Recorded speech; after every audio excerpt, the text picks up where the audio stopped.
Once upon a time, in a busy part of Lagos, there lived a young woman named Amara. She was 28 years old, kind-hearted, and strong in a quiet way. Her brown skin always glowed under the sun, even though life was not easy for her. Every morning, she tied her baby, Chiamaka, on her back with a faded wrapper and pushed a small wheelbarrow filled with oranges to sell by the roadside. That was how she survived each day. Amara was not like other women who complained loudly about their problems. She hardly spoke, but her eyes told stories. Stories of pain, hope, and love for the little child she carried everywhere. People in the neighborhood respected her. They said she had a soft spirit, one that never fought back no matter how hard life pushed her. That afternoon, the sky turned gray. The clouds looked heavy, and thunder rumbled from a distance. Amara looked up and sighed. "Please, God, not now," she whispered. She still had half a basket of oranges left, and the rain would spoil everything. She hurriedly pushed her wheelbarrow closer to the roadside shelter, hoping to find a place to cover her fruits.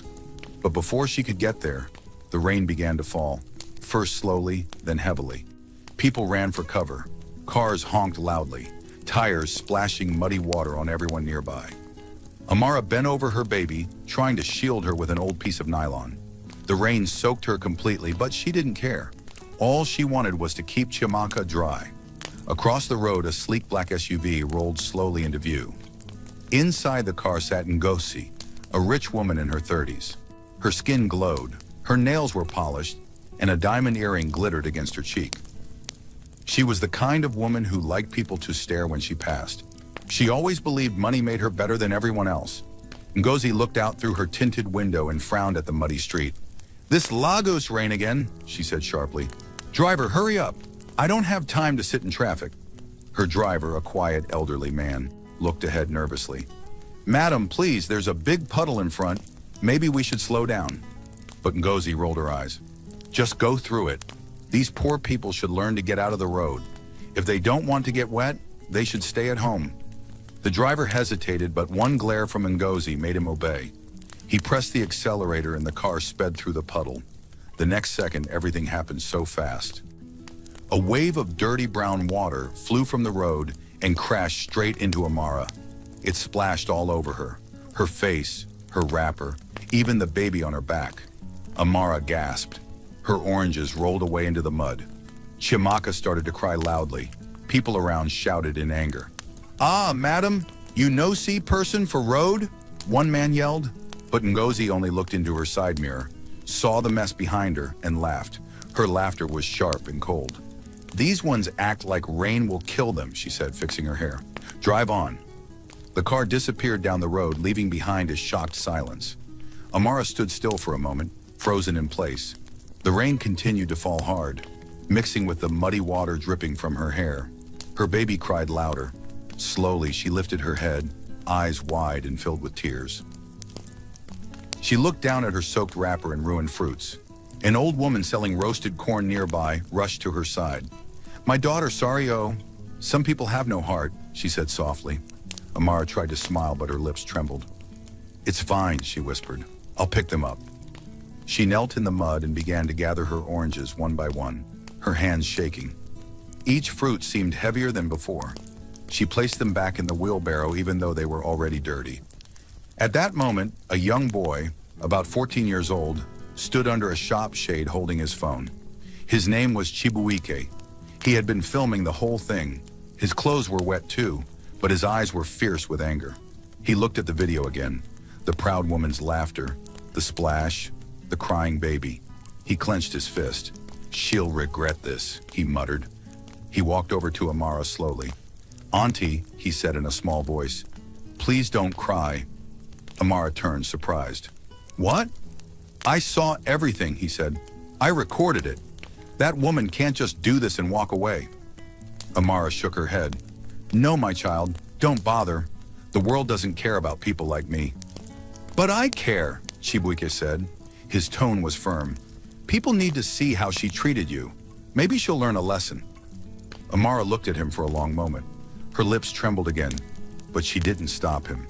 She simply nodded. "Thank you, but promise me you won't get in trouble for this." The boy smiled faintly. "I won't.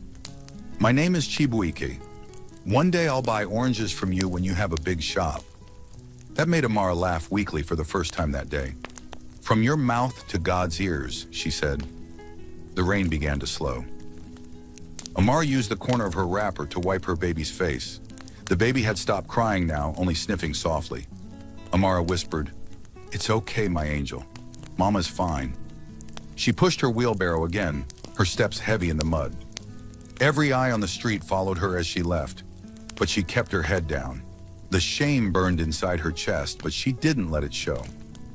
Behind her, Chibuike stood under the dripping shop roof, staring at his phone screen. The video played again. The splash, the laughter, the crying mother. His jaw tightened. "Let the world see," he said quietly, and pressed upload. He didn't know that one simple tap on his phone would soon change both their lives forever. As Amara disappeared into the distance, her baby's soft whimper was the only sound left against the dying rain. The puddles reflected her figure like a broken mirror, one half covered in mud, the other shining with quiet strength. And far away, in her dry car with tinted windows, Ngozi leaned back on her seat, still unaware that someone had been watching. The sky grew darker as Amara pushed her muddy wheelbarrow down the narrow street. The rain had slowed, but water still dripped from every rooftop, forming little streams that ran along the road. Her wrapper clung to her legs, heavy and cold. Her baby, Chiamaka, whimpered softly on her back, her small hands gripping Amara's blouse. Amara's heart hurt, not just from the cold, but from the humiliation. Every time she blinked, she saw the splash again. That wave of dirty water, the laughter from the car, the people staring. Her body trembled, but she refused to cry in front of them. When she reached the corner of the street, she stopped under a zinc shade near an abandoned shop.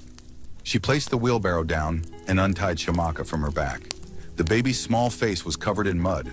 Amara wiped it gently with a wet handkerchief. "My baby, I'm so sorry," she whispered. "You didn't deserve that." The baby only blinked, too young to understand, but her little hand touched Amara's cheek. That touch broke something inside her. Amara leaned against the wall and covered her face with her hands. Silent tears began to fall, mixing with the rainwater on her cheeks. For a long time, she didn't move. The street around her had gone quiet. Cars still passed, splashing through puddles, but she didn't look up. She felt invisible, like the world didn't care if she existed or not. Then a small voice spoke beside her. "Auntie, please don't cry." Amara looked up quickly. Standing in front of her was the same boy from before, Chibuike. His clothes were still damp, and he was holding a small nylon bag with a loaf of bread inside. His eyes looked serious for someone his age. She sniffed and wiped her face with her sleeve. "Oh, it's you again," she said softly. "You should be home. You'll catch cold in this rain." Chibuike shook his head. "I'm fine. I came to give you this." He stretched out the nylon bag. "It's just bread, but you and your baby can eat it." Amara blinked, surprised. "You bought this for us?" He nodded shyly. "I used the money my uncle gave me to buy lunch. I'm not hungry." Amara's eyes filled with tears again. "You're such a good boy. May God bless you." She took the bread and sat down beside her wheelbarrow. "What's your name?" "Chibuike," he said proudly. "And you?" "Amara." He smiled. "That's a nice name. My grandma says it means grace." Amara nodded slowly. "Yes, grace. That's all I have left." For a while, they just sat there in silence. The sound of the dripping rain filled the air. Amara tore a small piece of bread and gave it to her baby, who chewed it happily. She then looked at Chibuike and asked, "Why did you come back? You already helped me." Chibuike hesitated, then took out his small phone. "Because of this," he said. "I recorded what that woman did. Look." Amara leaned forward, shocked. On the small cracked screen, she saw it. Everything. The black SUV, the splash, the laughter. Her own face twisted in pain as she picked up her oranges. Her heart pounded. You recorded all that?" "Yes," he said firmly. "People need to see how wicked she was. It's not fair. She can't just drive away like nothing happened." Amara shook her head slowly. "My son, please, don't cause trouble because of me. Just delete it." "No!" Chibuike's voice rose. "Auntie, this is proof. You didn't do anything wrong." Why should she get away with it? Amara sighed and looked down. Because that's how the world is. The rich do what they want, and the poor just survive. Chibuike's eyes narrowed. Maybe before, but not today. He stood up, scrolling through his phone quickly. I'm posting it online. People will see. Amara reached out quickly. Wait. But it was too late. He had already pressed upload. The phone buzzed as the video started sending. Amara covered her mouth. Oh God, she whispered. What have you done? Chibuike smiled a little. I did what's right. You'll see. He looked proud, but Amara was scared. Do you even know what could happen? That woman looked dangerous. Chibuike shrugged. Let her be dangerous. She can't touch everyone. The internet is bigger than her. Amara didn't understand much about social media, but the confidence in his voice made her curious. What did you write with it? The truth, he said. I said, this rich woman splashed dirty water on a mother and laughed. Help me find her. Amara gasped. You even said I'm a mother? Yes, people will care more, he said simply. Amara didn't know whether to thank him or beg him to take it down. She just sat quietly, holding her baby and staring into the distance. The rain had stopped now. The air smelled fresh, and faint sunlight broke through the clouds. Chibuike looked at her. Do you live around here? She nodded. Down the next street. I sell fruits by the junction every day.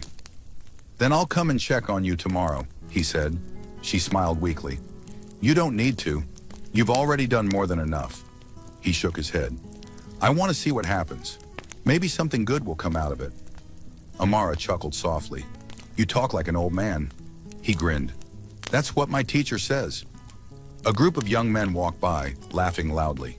One of them looked at Amara and said, Auntie, now that woman way that wicked madam splash water on Abi? Chibuike nodded. Yes, that's her. I recorded it. The boy's eyes widened. Serious? Guy, that video go blow-o. Chibuike smiled shyly. Maybe. Amara felt her heart beat faster. Please don't spread it more, she begged softly.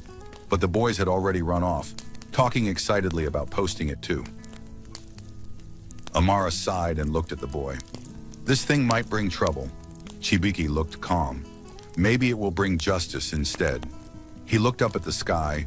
The clouds had started to clear completely now and birds were flying again. He picked up his small nylon bag.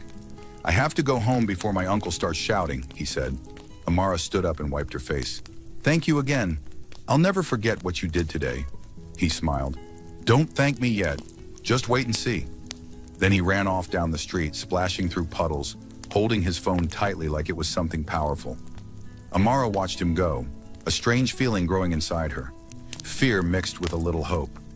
She turned to her wheelbarrow, checked her remaining oranges, and whispered to herself, Grace, please don't fail me now. She began to push again, slowly, heading toward home. As she walked, people still whispered when they saw her. Some pointed, others looked away. She tried to stay calm, but inside she was breaking. When she reached her small house, a single room behind an old compound, she unlocked the door and stepped inside. The room smelled damp, and the roof dripped water from the rain. She placed the baby on the bed and sat on the floor, exhausted. Her neighbor, Maman-Nkiru, peeked in. Ah, Amara, you came back late. The rain must have dealt with you. Amara nodded weakly. Yes, it did. Maman-Nkiru entered and saw the wet clothes. Hey, what happened? You look like you bathed inside a gutter, Amara sighed. A rich woman splashed dirty water on me while driving. She laughed and just drove off. Maman-Nkiru gasped. Ha! These people with money, no fear of God. Amara shrugged. Maybe one day she will understand. Maman-Nkiru sat beside her. So you just let her go? Amara hesitated. Someone recorded it. A boy. He said he would post it online. Maman-Nkiru's eyes widened. Eh? Then your face is on the internet now. Amara frowned. Is that bad? The older woman sighed. I don't know. Sometimes it helps. Sometimes it brings wahala. They both sat in silence for a moment. Then Maman-Nkiru smiled softly. Don't worry. God sees everything. Maybe he will use that boy's video for something good. Amara smiled faintly. I hope so. That night, after feeding her baby with the last bit of bread, she lay down on the small mattress and stared at the ceiling. Drops of water still fell from the leaking roof, making small, dark circles on the floor. Her mind couldn't rest. She kept hearing that woman's laughter, seeing the wave of muddy water crash over her again and again. She turned to her side and looked at her sleeping baby. "Someday," she whispered, "we'll have a better life. You'll never go through what I go through." Outside, the sound of frogs filled the night air. The city lights flickered faintly through the window. Amara closed her eyes, still unaware that far across town, something was already happening. In another part of Lagos, in a big mansion with shining floors and golden curtains, Ngozi sat on her couch sipping wine. Her phone lay beside her, buzzing again and again, but she ignored it. Her maid entered nervously. "Madam, your phone is ringing non-stop," Ngozi sighed. "People have no respect for privacy?" She picked up the phone and frowned when she saw her business partner's name. "What does he want this late?" she muttered and answered. "Hello?" The man's voice came fast. "Ngozi, have you seen it?" "Seen what?" "The video. You're all over the internet." Ngozi sat up. "What nonsense are you talking about?" "Check your phone now." She switched to her browser and tapped the trending link that flashed her name. As the video started playing, her hand froze. There she was, her own face behind the car window, laughing as the water splashed over a crying woman and her baby. Her mouth went dry. The caption under the video read, "Heartless rich woman humiliates poor mother in Lagos rain." Her hands shook as she scrolled through the comments. "Monster! Shame on you." She laughed at a baby. People like her don't deserve money. Her heart pounded. "What is this?" she whispered. The maid peeked at her phone and gasped. "Madam, that's you!" Ngozi threw the phone on the sofa. "Get out!" she shouted. The maid ran off, terrified. Ngozi stood up and began pacing. "This can't be happening," she muttered. "Someone must have edited it." But deep inside, she knew it wasn't edited. It was real. She had done it. She grabbed her phone again and saw her company's WhatsApp group full of messages. "Madam, please respond immediately. Clients are threatening to pull out. Fix this before tomorrow." Her chest tightened. She threw the phone again and screamed. In that same moment, far away in her small dark room, Amara was drifting into sleep. Her baby's soft breathing filled the quiet. Chibuike lay on his own bed in his uncle's house, smiling as his phone buzzed nonstop. Notifications filled the screen. Likes, shares, comments. He whispered to himself, "They're seeing it. Everyone's seeing it." He didn't know how big it would become. He only knew he had done the right thing. And as Lagos City settled into the night, the rain clouds cleared completely, leaving a calm sky behind. But under that calm, storms of a different kind were just beginning to rise. Storms that would shake both Amara's world and Ngozi's life forever. The next morning came with a quiet breeze and the sound of people shouting across the street. Amara was still half asleep when she heard loud voices outside her small window. She sat up quickly, confused. Her baby, Chiamaka, stirred beside her and began to cry softly. Amara carried her in her arms, patting her back gently. "It's okay, my baby. Mama's here." She turned her head toward the window again as she heard someone say, "Did you see the video? The whole of Lagos is talking about it." Her heart skipped. Video? She remembered the boy, Chibuike. Her stomach turned. Could it be that the video he posted had really gone far? She stood up, tied her wrapper tightly, and stepped outside. The air smelled of fried akara and wet dust from yesterday's rain. A small group of people stood near the kiosk across the street, gathered around a phone. "That woman should be in jail," one man said angrily. "See how she laughed," another woman hissed. "Some people forget they were once poor." Amara froze. Her feet wouldn't move. She knew they were talking about her video. A teenage girl turned and noticed her. "Ah, look, that's the woman from the video." Everyone turned to stare. Some gasped, some smiled kindly, others whispered things she couldn't hear. Amara's face turned red with embarrassment. "Please," she said quietly, "stop looking at me like that." But the people were too excited to stop. One woman came forward. "My sister, that thing that woman did to you is wickedness. I saw the video this morning. You cried in the rain holding your baby. It broke my heart." Amara didn't know what to say. She only managed to whisper, "I didn't know it would go online." A man shook his head. Don't worry, you did nothing wrong. The internet is fighting for you now. She blinked. Fighting for me? Yes, the man said, showing her his phone. The screen showed thousands of comments. The video had gone viral overnight. There was her face, wet, covered in mud, crying as she picked up her oranges. Beneath it was Ngozi's smiling face in her car. Amara gasped. Oh my God! The man scrolled down. See? Everyone is talking. They want to find that woman. Even news pages have shared it. Amara stared at the screen, speechless. She didn't know how to feel. Grateful, scared, or ashamed. Please, she whispered. I don't want trouble. But it was too late. The world had already seen her pain. Meanwhile, across the city in her big glass house, Ngozi was sitting on the floor of her living room, surrounded by newspapers, phones, and open laptops. Her face looked pale. She hadn't slept all night. The sound of notifications filled the air, endless buzzing and pinging. Her assistant, a young woman named Lydia, stood nearby, looking nervous. Madam, it's getting worse, she said quietly. All your company pages are flooded with angry comments. People are canceling orders. Ngozi rubbed her forehead. It's just social media noise. It will die down. Lydia hesitated. Madam, it's not dying down. Even the news stations are talking about it now. Ngozi looked up sharply. News stations?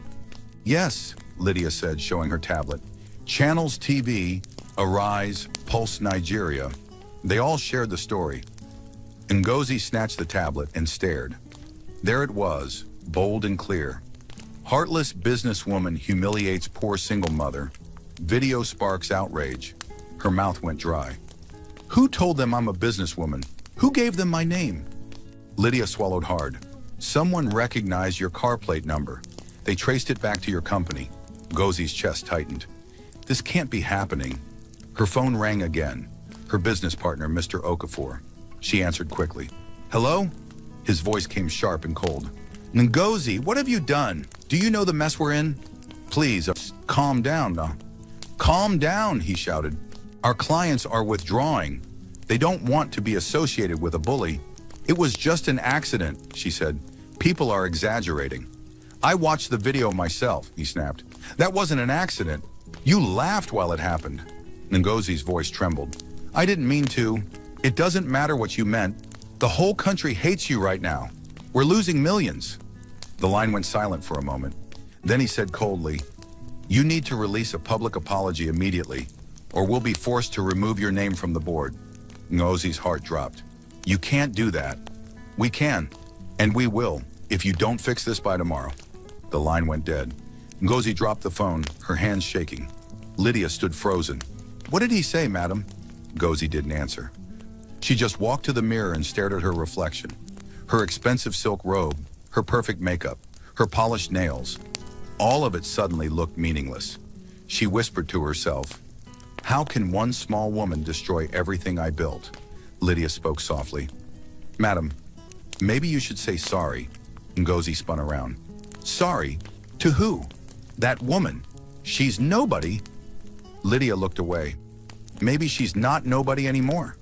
For a moment, the only sound in the room was Ngozi's angry breathing. Then she waved her hand. Get out, she said quietly. Lydia hesitated. Madam, please don't. Get out, Ngozi shouted. The assistant grabbed her bag and hurried away, leaving Ngozi alone in silence. She turned back to the mirror. They want me to apologize, she muttered. Never. But deep down, fear was beginning to grow in her heart. At the same time, Chibuike sat in his small room, staring proudly at his phone. His post had exploded overnight. The video had millions of views and people were calling him brave. His uncle walked in, frowning. Chibuike, what are you doing with that phone again? Chibuike smiled. Uncle, I posted a video yesterday. It's everywhere now. The man folded his arms. Video of what? Chibuike explained everything. The woman, the splash, the crying mother. His uncle listened, eyes widening. So you're the one who posted that? He said slowly. Yes, uncle. Everyone is talking about it. Maybe that woman will learn her lesson now. His uncle sighed. You did well, but you also have to be careful. People like that don't forgive easily. Chibuike nodded but didn't stop smiling. Auntie Amara will finally get justice. Back in the small neighborhood, Amara sat outside her house holding her baby on her lap. Her neighbor Mama Nkiru joined her with a steaming cup of pap. "My sister, you are famous now," she said, handing her the cup. Amara looked tired. "Famous? That's not something I wanted." "But people love you," Mama Nkiru said. "They are calling you the Mother of Grace. Someone even said you're trending #1 on Twitter." Amara frowned. "I don't even know what that means." "It means everyone knows your story," Mama Nkiru said. "Some want to help you. One woman said she will send money to your account." Amara looked shocked. "To me? Why?" "Because you suffered. Because your tears touched hearts." Amara didn't know what to say. She looked down at her baby. "I don't want pity. I just want peace." Mama Nkiru smiled kindly. "Maybe this is how God will change your story." Just then, Chibuike ran into the compound, panting and smiling. "Auntie Amara, have you seen the news?" Amara shook her head. "No. What is it now?" He handed her his phone. "Look, they're saying the woman's company is in trouble. Everyone wants her to say sorry." Amara took the phone and read the headline. "Public anger grows as rich businesswoman refuses to apologize." She sighed. "I never wished her harm. I just wanted to be left alone." Chibuike shrugged. "Sometimes bad people need to lose before they learn." She handed the phone back. "You're too young to sound so old." He grinned. "That's what you said yesterday." Amara smiled faintly. "Yes, and I meant it." But deep inside, she was uneasy. She didn't like being the center of attention. She was just a poor woman trying to feed her child. She never asked for all this noise. Later that afternoon, in a tall office building on the island, Ngozi sat at her desk, staring at her computer. Her office once buzzed with activity, but now it was silent. Her employees avoided eye contact as they walked past. Her phone rang again. It was Emeka, her fiancé. She grabbed it quickly. "Emeka, finally! I've been trying to reach you." His voice was flat. "Ngozi, we need to talk." She forced a small laugh. "I know. This whole online drama is ridiculous, right? People exaggerate everything." He didn't laugh. "Ngozi, it's not ridiculous. My parents saw the video. My father said he doesn't want me marrying someone who treats people like trash." She froze. "What are you saying?" "I think we should take a break," he said quietly. Her hand trembled. "A break? You want to leave me because of this nonsense?" "I just need time to think," he said. "You've become someone I don't recognize." "Emeka, please. I have to go," he cut in. The line went dead. Ngozi dropped the phone and stared at nothing. The silence in the office felt heavier than ever. She stood up slowly and looked out the large window. The city stretched below her, busy, alive, full of people. But right now she felt completely alone. That night she tried to sleep, but her mind wouldn't rest. Every time she closed her eyes, she saw the video playing again. Her face, her laughter, the splash of muddy water, the crying baby. She sat up and whispered, "What have I done?" Her maid knocked softly on the door. "Madam, are you okay?" "Leave me," Ngozi said weakly. The maid hesitated. "Madam, the driver said people are waiting outside the gate. Reporters." Ngozi's eyes widened. "Reporters?" "Yes, madam, they want you to make a statement." Ngozi jumped out of bed and went to the window. Through the curtains, she could see flashing lights and people holding microphones. She groaned. "Oh, God." Her phone buzzed again. Hundreds of new notifications, angry messages, threats, insults. She threw the phone on the bed and pressed her hands to her ears. "Make it stop," she shouted. But it didn't stop. The noise grew louder, not outside, but inside her head. Across town, Amara sat in her small room feeding her baby. Chibuike sat on the floor beside her, scrolling through his phone excitedly. "Auntie, someone just said they'll start a fundraiser for you." Amara looked up. "Fundraiser?" "Yeah, to help you start a fruit shop." Amara shook her head. "This is too much. I didn't want all this." Chibuike grinned. "Maybe it's your blessing." Amara smiled faintly. "Maybe." Outside, the rain began to fall again, light and calm this time. Amara looked out the window and whispered, "Rain doesn't always mean pain." Chibuike looked up from his phone. What did you say?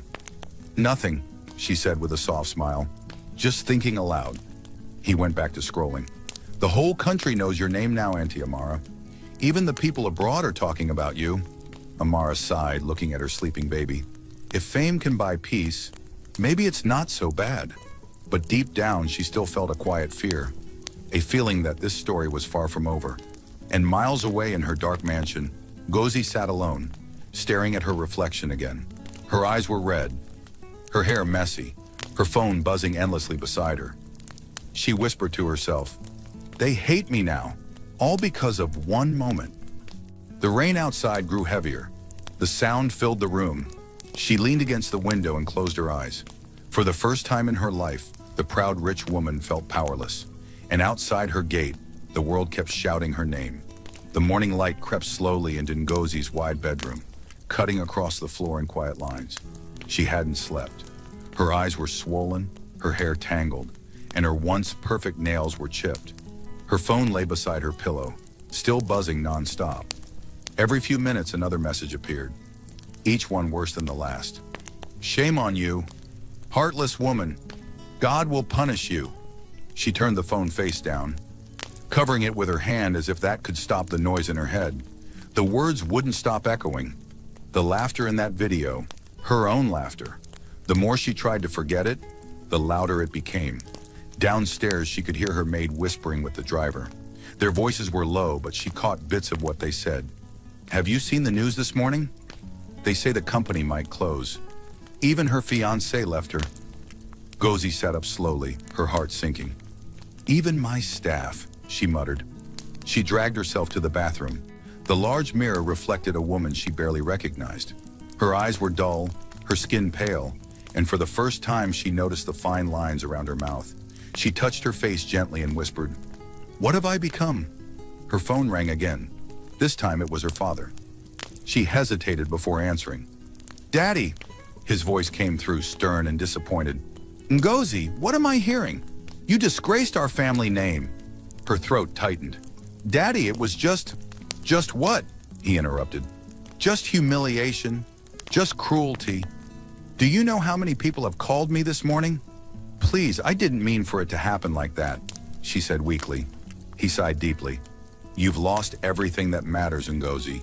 You have no respect left. Money can't wash this shame away." "Daddy, please don't say that." But he had already hung up. Ngozi stood there, phone still pressed to her ear, staring blankly at the tiled wall. A slow, painful feeling spread through her chest. Her father's words hurt more than the comments online. She went downstairs hoping to at least get some peace over breakfast. But even her house felt different now. The guards looked away when she passed. The maid, who used to greet her cheerfully, only murmured, "Good morning, Ma," before disappearing into the kitchen. Her driver, standing by the door, cleared his throat nervously. "Madam, should I bring the car out?" She frowned. "For what?" "For the meeting with the board members, Ma." She groaned softly. "They still want to meet?" "Yes, Mom. They said it's urgent." Ngozi took a deep breath and straightened her clothes. "Fine, let's go." At the office, the mood was tense. The lobby that used to welcome her with smiles and greetings now felt cold. People whispered as she walked past. Some stared at her. Others pretended not to notice. Her secretary looked frightened when she entered. "Good morning, Ma." Ngozi didn't respond. She just walked straight into the conference room. Inside, 5 of her company's top executives were already seated. Their faces were serious. Her business partner, Mr. Okafor, sat at the head of the table. He didn't even greet her. She forced a smile. "Gentlemen, good morning." No one replied. Okafor finally spoke. "Ngozi, sit down." She sat slowly. "I know why we're here," she began. "But please, you all know me. You know the kind of person I am. That video," he raised a hand, cutting her off. "We've watched it many times. We've also watched your interviews, your old videos, your marketing campaigns, and the public has made up its mind. They see you as a proud, arrogant woman who looks down on others." "That's not true," she said quickly. "It was just one bad moment. I was tired. The rain," he sighed. "Ngozi, stop. This isn't about excuses. This is about damage. We've lost 5 contracts since yesterday. Sponsors are pulling out. We can't afford to have your name attached to this company anymore. Her heart dropped. What are you saying? Another executive spoke.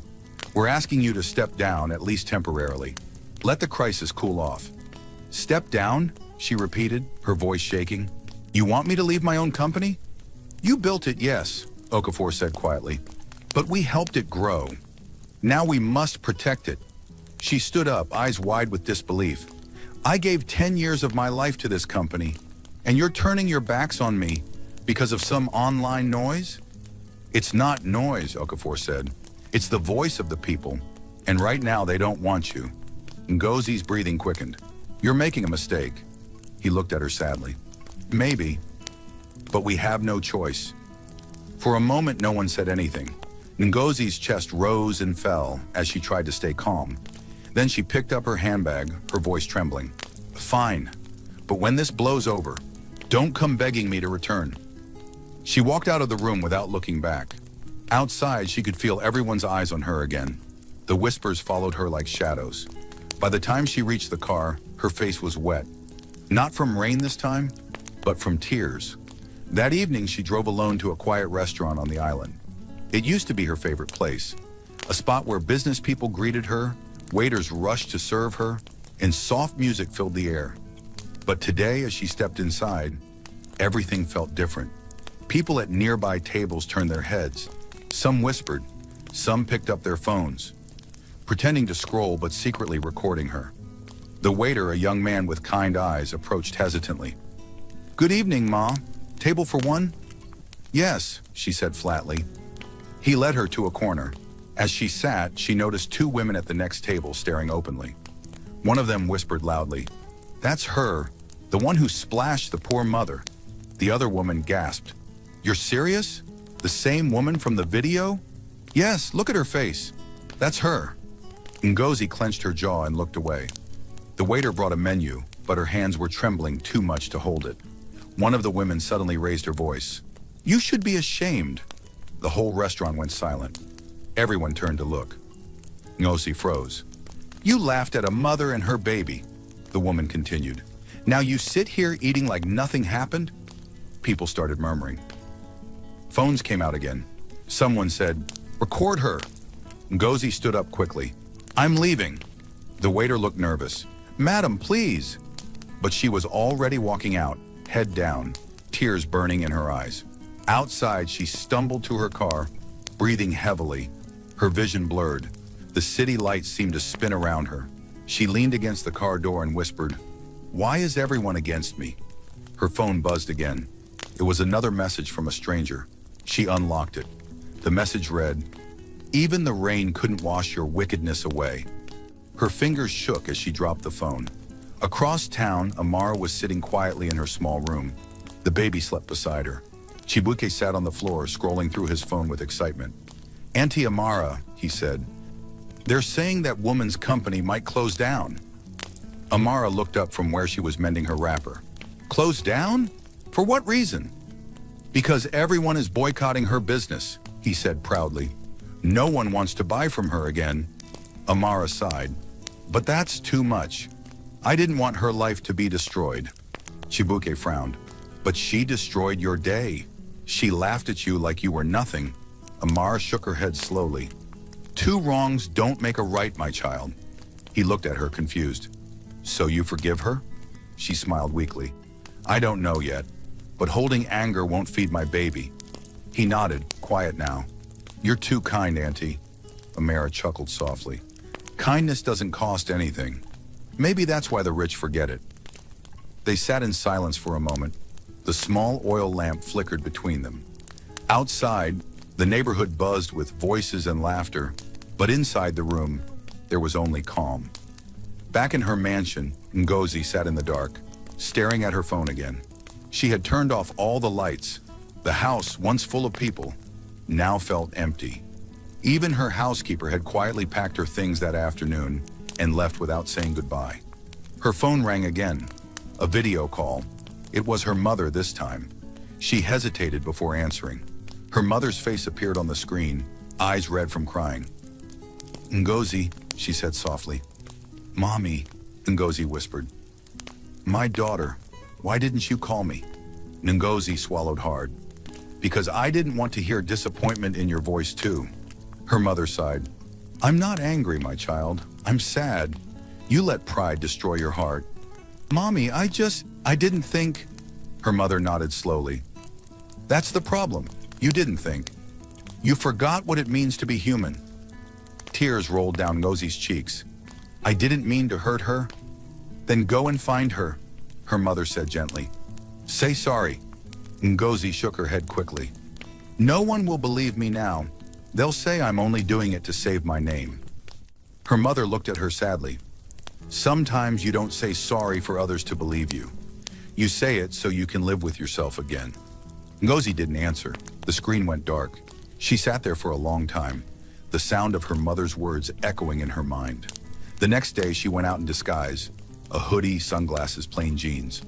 She didn't want anyone to recognize her. Her driver took her through the old part of Lagos, where the streets were muddy and narrow. Madam, where are we going? The driver asked. Just drive, she said quietly. I'm looking for someone. They passed hawkers, roadside stalls, and children playing with old tires. Ngozi kept scanning the faces, but she didn't see Amara anywhere. Finally, she stopped near the same junction where the splash had happened. The puddle was still there, dry now. She stepped out and stood for a moment, staring at the ground. It looked ordinary, just a patch of dirt and gravel. But to her, it felt heavy. She could still hear her own laughter echoing in her head.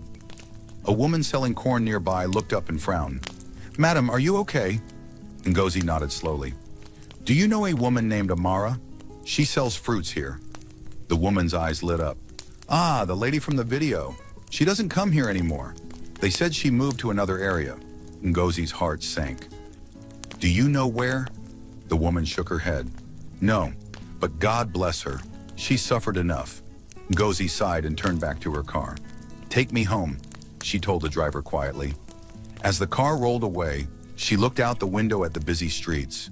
People laughing, working, struggling, living. And for the first time in years, she realized how far she had drifted from them. She whispered to herself, I just want to make it right. That night, she sat by the window, looking out at the city lights. The wind blew gently through the open curtains. Somewhere in the distance, thunder rumbled again, soft and low, like a warning. Her company was gone. Her fiancé was gone. Even her father had turned away. All that was left was guilt.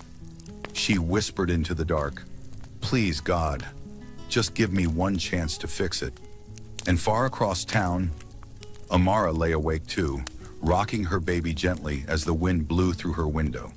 Two women, one rich, one poor, both wide awake in the same city, both thinking about the same rainy day that had changed their lives forever. The next morning, the sound of rain returned to Lagos. It fell softly this time, not in anger like before, but in a steady, gentle rhythm that touched every roof and window. Ngozi sat on her couch, staring at the gray sky through the large glass window. The house felt too quiet. Her phone lay silent beside her. No more calls from business partners, no more messages from friends. Everyone had left. For the first time in her life, Ngozi felt small. Her expensive mansion now felt like a cage. She couldn't stop thinking about the face of the woman she had splashed. That poor mother crying in the rain, clutching her baby. The image haunted her. She stood up, pacing. I have to find her, she said aloud. Her maid peeked from the doorway. Madam? Ngozi turned sharply. The woman in the video, the one with the baby. Do you know her name? The maid shook her head quickly. No, madam, but everyone in the market is talking about her. Maybe if you go there. Ngozi grabbed her handbag. Then that's where I'll start. Madam, the maid said carefully, are you sure that's a good idea? People are angry. Ngozi sighed. I don't care. I just need to see her. An hour later, Ngozi's car drove through the crowded streets of Lagos. She wore dark glasses and a simple scarf to cover her hair. The driver glanced at her in the mirror. Madam, should I park near the market? Yes, I'll walk from there, she said quietly. The car stopped near a row of stalls. Ngozi stepped out, pulling her scarf tighter around her face. The air smelled of roasted corn, wet sand, and frying oil. Children ran past laughing. Traders shouted prices, waving fruits and vegetables in the air. She looked around nervous. People were watching her, not because they recognized her, but because she didn't belong there. Her clean shoes and soft hands made her stand out. A woman selling tomatoes called out, "Fine, madam, come and buy fresh ones." Ngozi shook her head. "No, thank you. Please, I'm looking for someone." The woman frowned. "Who?" "Her name is Amara. She sells fruits. She was in that video." Before she could finish, another woman nearby gasped. "You mean the woman who that wicked lady splashed?" Ngozi's chest tightened. "Yes, her." The tomato seller leaned closer. "Why are you looking for her?" Ngozi hesitated. I want to help." The woman eyed her suspiciously. "Help or cause more trouble?" Ngozi took off her glasses slowly. "Please," she said softly. "I was the one who splashed her." The market suddenly went quiet around her. Every head turned. The women stared in shock. One of them dropped the basket she was holding. "You?" the tomato seller whispered. "You're that woman?" Ngozi nodded slowly. "Yes." A young man selling plantains shouted, "So you've come here to mock her again?" "No!" Ngozi cried. "I came to say sorry." But her voice only made the crowd grow louder. People murmured angrily, pointing fingers. "Leave our market," someone shouted. "Go and beg God, not us." "You're wicked." Ngozi raised her hands. "Please, I didn't mean—" Before she could finish, the tomato seller stepped in front of her. "Go home, madam. This is not the place for you. That woman left this area weeks ago. She doesn't sell here anymore." Ngozi's voice trembled. "Do you know where she went?" The woman shook her head. "No one knows, but you should pray she never sees you again." Ngozi's eyes filled with tears. "Please, or if she comes back, tell her I'm sorry." The woman didn't reply. She just turned away. Ngozi walked back to her car slowly. People still stared. Some whispered. Others took pictures. She kept her head down, trying to hold her tears until she got inside. When she entered the car, her driver asked quietly, "Madam, did you find her?" Ngozi shook her head. "No, she's gone." He started the car. "Maybe it's for the best." "No," Ngozi said softly. "It's not. I can't rest until I see her." Back in her mansion, Ngozi sat on the couch, drained. She turned on the TV and flipped through the channels. Every news station was still showing her story, but something new caught her attention. A live interview on a talk show. The screen showed Amara sitting on a small sofa, her baby in her lap, looking calm but shy. The host smiled warmly. "Viewers," the host said, "we have with us today Amara, the woman from the viral video that touched the whole nation."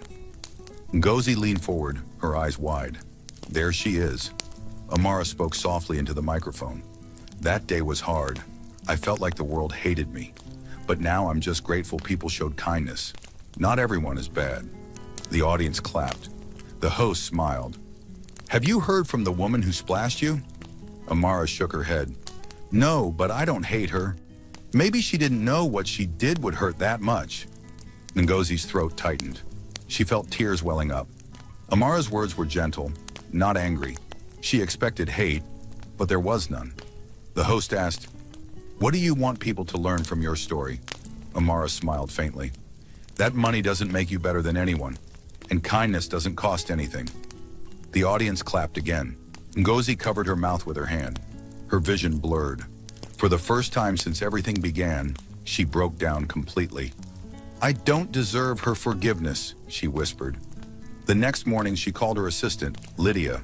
The young woman hesitated before answering. "Madam," Ngozi's voice was calm but weak. "Lydia, please come to the house. I need your help."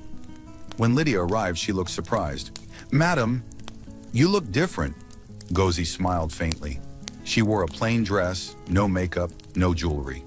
"I'm done pretending," she said quietly. "What do you want me to do?" Lydia asked. "I want to find that woman," Ngozi said. "I saw her on TV. There must be a contact for that show." Lydia nodded slowly. "I'll check online." She searched on her tablet for a few minutes. "Here it is. The program's number." Ngozi exhaled in relief. "Call them." Lydia dialed the number and spoke politely. "Good afternoon. I'm calling on behalf of Ngozi Okeke. Yes, the woman from the viral video. The person on the other end paused. Then after a few seconds, Lydia's eyes widened. Yes? Oh, thank you. Yes, we'll be there. She ended the call and turned to Nosy. They said Amara will be attending another event tomorrow. A charity program for women. Ngozi stood up quickly. Where? At the city hall. Ngozi nodded firmly. Then that's where I'll go. The next day, she arrived early at the city hall. The place was decorated with white and blue banners. Women in colorful dresses were setting up stalls and chairs. Ngozi wore a long, simple gown and kept her head covered with a scarf. She didn't want to draw attention. She walked through the crowd quietly until she saw her. Amara. Amara stood near a table filled with baskets of fruits. She was smiling, talking to another woman, her baby tied to her back. She looked peaceful, nothing like the broken woman from their video. Ngozi froze. Her heart raced. For a moment, she didn't know what to do. Should she walk up to her? Should she wait? Then Amara turned slightly and their eyes met. Everything around them seemed to stop. Amara's smile faded slowly. Her face showed surprise, then confusion. She stared for a long time, trying to be sure it was really her. Ngozi took a deep breath and walked forward, her hands trembling. Amara, she said softly. People nearby turned to look. Amara didn't move. You? She said quietly. Ngozi nodded, tears already forming. Yes, it's me. What are you doing here? Amara asked carefully. Ngozi's voice broke. I came to say sorry. There was silence. People nearby were watching now, whispering. Amara looked at her closely. Sorry, she repeated. Ngozi nodded again. I was cruel. I was proud. I didn't see you as a person that day. I just saw the mud, not your pain. I've lost everything since then, but maybe I needed to. Please forgive me. Her voice shook as tears ran down her cheeks. Amara looked down at her baby, who was tugging at her wrapper. The child smiled up at her. Slowly, Amara sighed. I don't hate you, she said quietly, but forgiveness isn't words. It's change. Ngozi nodded quickly. Then I'll change. I swear. Amara's eyes softened. Good, because anger doesn't heal anyone. I stopped being angry a long time ago. Ngozi stared at her in disbelief. You forgave me already? Amara smiled faintly. Yes, the day I stopped crying. For a moment, neither of them spoke. The air between them felt still, heavy with emotion. Then someone nearby clapped softly. Others joined in. Soon, the small crowd around them began to applaud quietly. Ngozi turned away, embarrassed, wiping her tears. Amara stepped forward and placed a hand gently on her arm. Don't be ashamed, she said softly. Sometimes God breaks our pride to teach us kindness. Ngozi nodded, her lips trembling. Thank you, Amara smiled again. If you really want to make it right, help others like me. That will mean more than any apology. Ngozi swallowed hard. I will, I promise. Later that evening, Ngozi sat in her car parked outside the hall, staring out the window. Lydia sat beside her, quiet. Did she forgive you? Lydia asked softly. Ngozi smiled weakly. Yes, but it didn't feel like victory. It felt like mercy. Lydia nodded. What will you do now? Ngozi looked out at the busy road, where people walked under umbrellas in the soft rain. I'll start over, she said. This time, not as a businesswoman, as a human being. Lydia smiled. That sounds like a better job. Ngozi chuckled softly, the first real laugh she'd had in weeks. Yes, it does. As they drove away, the rain began to fall again. Not hard, not cruel, just soft and calm. Ngozi looked up through the windshield and whispered, Maybe the rain is washing me clean this time. She smiled faintly, remembering Amara's calm face. Somewhere in that hall, a poor woman with nothing had shown her what true wealth really meant, compassion. And as the city lights blurred behind her car, Ngozi knew her journey wasn't over. It had just begun. The sun rose softly over the city, its light falling on a small roadside shop built with old wood and a sheet of blue tarpaulin. Inside the shop stood Amara, arranging baskets of fruits on a small wooden table. Her hands moved quickly, her face calm but focused.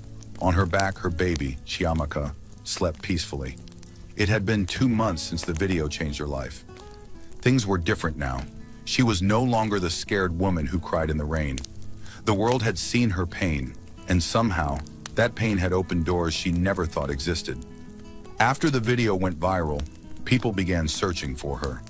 One day, a woman from a charity foundation found her and offered to help. They gave her a small place to live, food for her baby, and money to start her fruit business again. They even registered her for business training. Amara had cried when she heard the news. "I didn't do anything special," she said softly. But the woman smiled and replied, "You didn't have to. The world just needed to see your strength." Now, as she stood in her shop, arranging oranges and pineapples, she felt that strength inside her. Her baby was healthier, her smile brighter, her heart lighter. At the entrance of the shop, Chibuike appeared, holding a bag of snacks. "Auntie Amara," he shouted. Amara turned and smiled. "Ah, my little hero," he grinned proudly. "I told you something good would happen." She laughed. "Yes, you did. I don't know how to thank you." Chibuike shrugged. "Just give me free oranges for life." Amara giggled. "You'll finish my business that way." He opened his bag and handed her a newspaper. "Look, you're in the news again." She frowned. "What this time?" He pointed to the headline. "The Mother of Grace inspires hope for single mothers." Amara's eyes widened. She looked down at her photo on the page, smiling, holding her baby in front of her fruit stand. Chibuike said proudly, "You're famous now. Everyone loves you." Amara smiled faintly. "Fame doesn't feed babies, but it feels nice to be seen." That afternoon, the woman from the charity foundation, Mrs. Bello, came to visit. She was tall and kind, always wearing bright colors that made her look cheerful. "Amara," she called, "you've become a celebrity. Even the radio talks about you." Amara laughed. "I'm just selling fruits, Ma." Mrs. Bello smiled warmly. "You're doing more than that. You're showing women that life can change. That's why we want you to speak at our charity event tomorrow." Amara froze. "Me? Speak?" "Yes," Mrs. Bello said.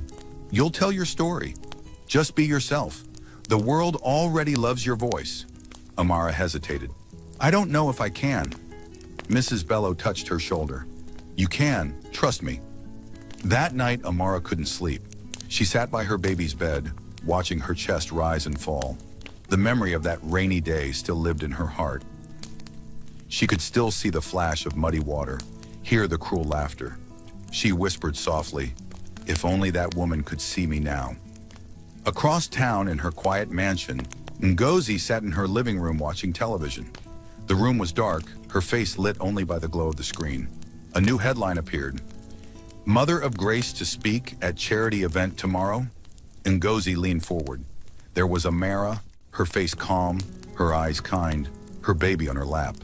The same woman she had humiliated now stood tall in front of the world. Ngozi's chest tightened. "She forgave me," she whispered, "but I've not forgiven myself." She turned off the TV and sat back, staring into the silence. Lydia, her assistant, entered quietly. "Madam, you should eat something." Ngozi shook her head. "I'm not hungry." Lydia hesitated. "I saw the news." "Are you going to the event?" Ngozi looked up slowly.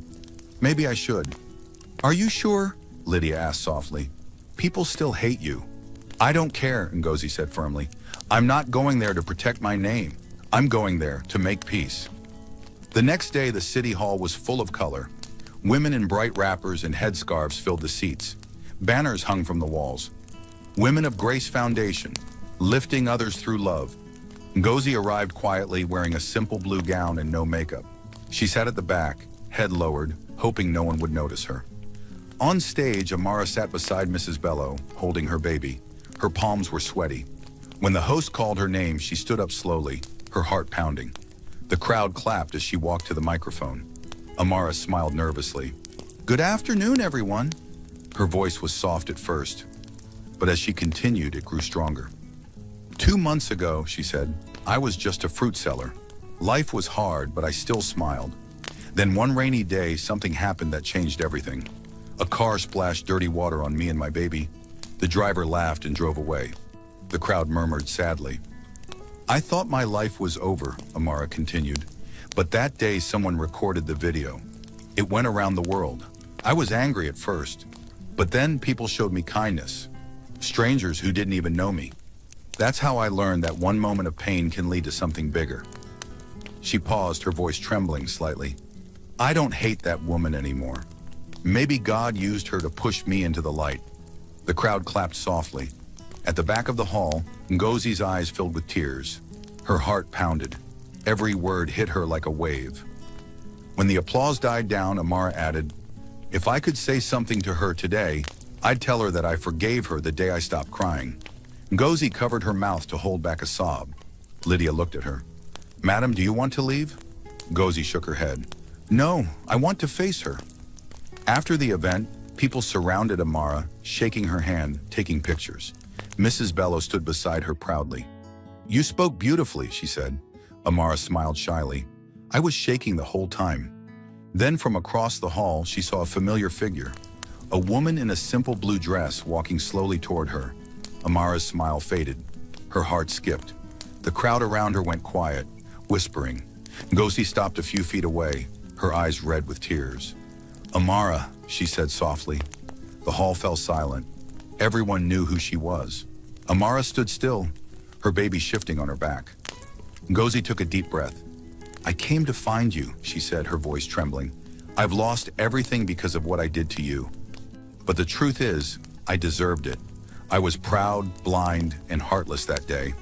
You didn't deserve my cruelty. The air in the hall felt heavy. Some people crossed their arms, glaring at Ngozi, while others just watched in silence. Ngozi continued, tears streaming down her face. I didn't come here to ask for sympathy. I came to ask for forgiveness. Amara looked at her quietly. Why now? Ngozi wiped her face. Because I couldn't sleep anymore. Every night I saw your face in my mind. You were the only thing that kept me awake. I thought money would buy peace, but it didn't. The only peace I want now is your forgiveness. The baby made a soft sound. Amara touched her daughter's back gently, still looking at Ngozi. After a long pause, she spoke. I forgave you already. You just didn't know. Ngozi froze. You forgave me? Amara nodded. Yes, forgiveness isn't for people who deserve it. It's for those who need it. Ngozi covered her mouth, sobbing. You're a better woman than I am. Amara smiled faintly.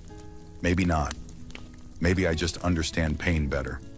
Ngozi hesitated, then knelt down slowly in front of her. Please, let me make it right. Let me help you in any way I can. Amara's eyes widened. Stand up, please. You don't need to do that. I do, Ngozi said, because the day I laughed at you, I forgot what it meant to be human, and you reminded me. Amara bent down and touched her shoulder gently. Then let's both stand. The past is gone. Ngozi stood up slowly, tears still running down her face. The crowd around them began to clap softly. Mrs. Bello wiped her own eyes, smiling. Ngozi looked at the baby and said softly, She's beautiful. Amara smiled. She's my reason for everything. Ngozi nodded. She should be proud of her mother. Amara looked at her kindly. She will be if I keep teaching her to forgive. Later that evening, after everyone had gone, Ngozi and Amara sat outside the hall under a big mango tree. The air was cool. Streetlights glowed faintly nearby. Ngozi broke the silence. I used to think power meant never bowing to anyone, but today I realize real power is in humility. Amara smiled. Sometimes life breaks us to rebuild us better. Ngozi nodded. You're right. I want to do something with my life now. Something that helps others. Amara turned to her. Then help those who still live in the kind of pain I lived in. Ngozi looked thoughtful. A foundation, maybe. Amara smiled. That would be a good start. They sat quietly for a while. Somewhere nearby, a child laughed.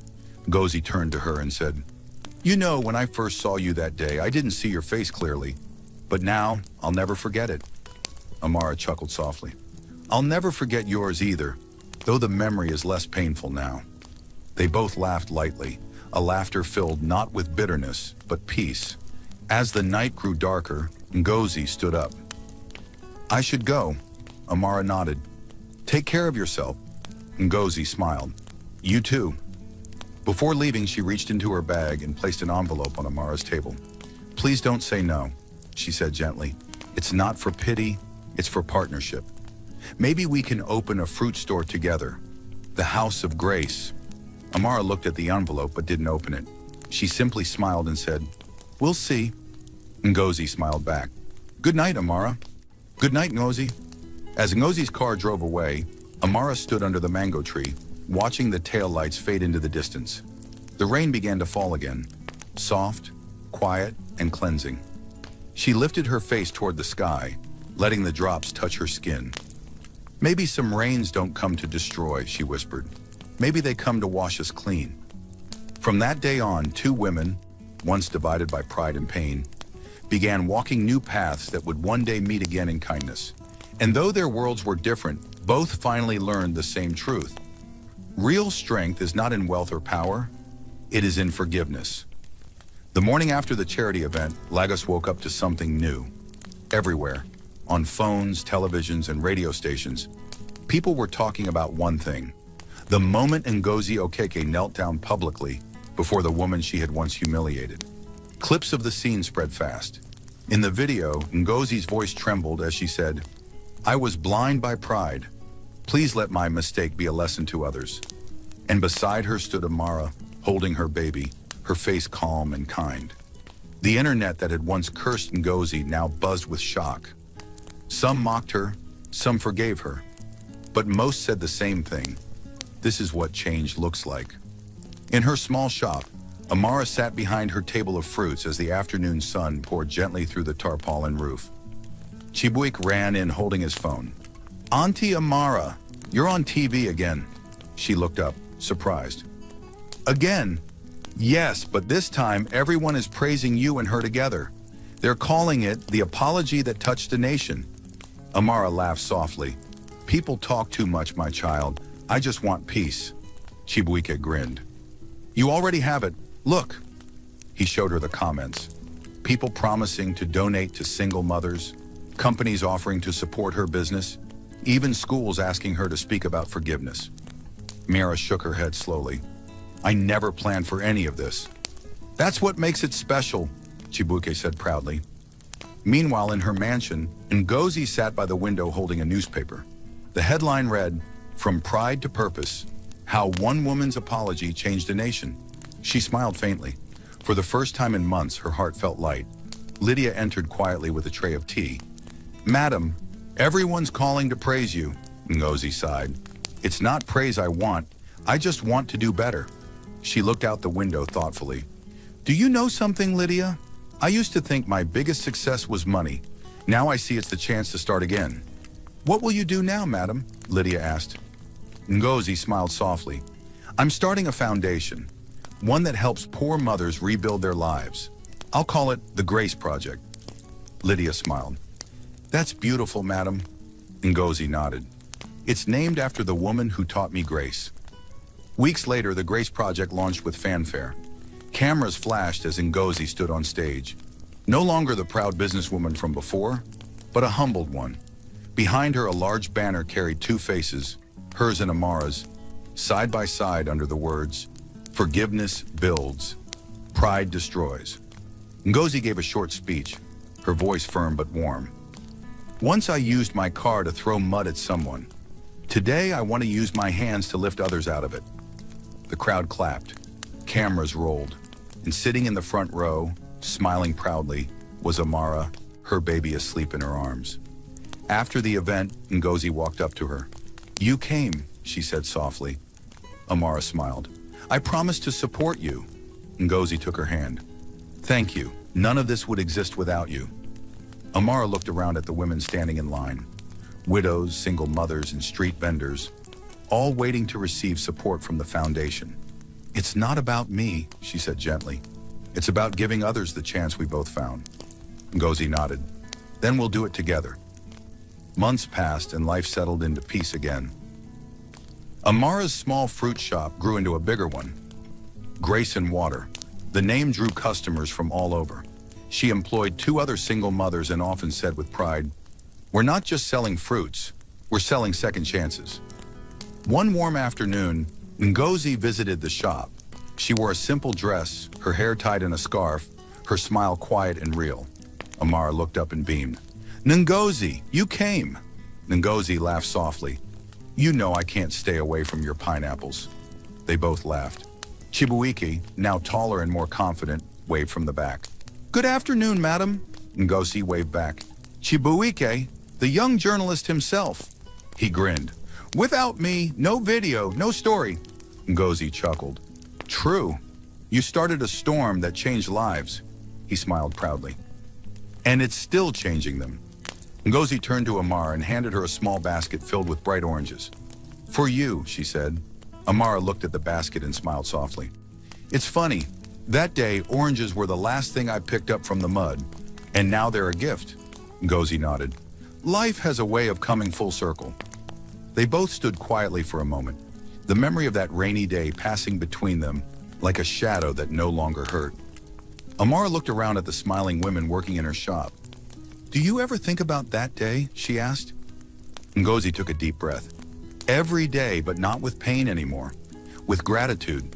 Because that day broke me enough to rebuild me, right? Amara smiled. Then maybe that rain wasn't a curse after all. Ngozi laughed softly. No, it was a blessing that came wearing mud. As evening settled, they sat outside the shop, watching people pass by. The street was busy, filled with life. Children ran past with ice cream. Traders packed up their goods, and the smell of roasted corn filled the air. Ngozi looked at Amara. You know, you could run this place even bigger. Maybe a branch in Lekki? Amara laughed. Slow down, one step at a time. Ngozi smiled. You've changed me, Amara. You really have. Amara turned to her with a soft look. And you've shown me that even people who hurt us can still do good. A soft breeze passed, carrying the faint sound of laughter from down the street. Amara's baby woke and began giggling. Ngozi reached out and tickled her tiny hand. What's her name again? Ngozi asked. Chiamaka, Amara replied proudly. It means God is beautiful. Ngozi smiled. He truly is. They sat quietly, watching the sunset melt into orange and gold. It looked like the world itself was forgiving them too, washing away every trace of anger, shame, and pain. Finally, Amara whispered, The day you splashed me, I thought my life was ending. But maybe it was just beginning. Ngozi's eyes glistened. And maybe that splash wasn't meant to stain. It was meant to wake us both up. They smiled at each other. The noise of the city faded for a moment, replaced by the peace that comes when two hearts finally heal. As the camera of a curious passerby captured them laughing together, the picture spread online that night. Two women from different worlds, sitting side by side, smiling beneath the same sky. And this time, the caption read simply, The rain that once divided them has now washed them clean. From that day, Grayson Water became a symbol across Lagos. A story parents told their children, teachers shared in classrooms, and strangers repeated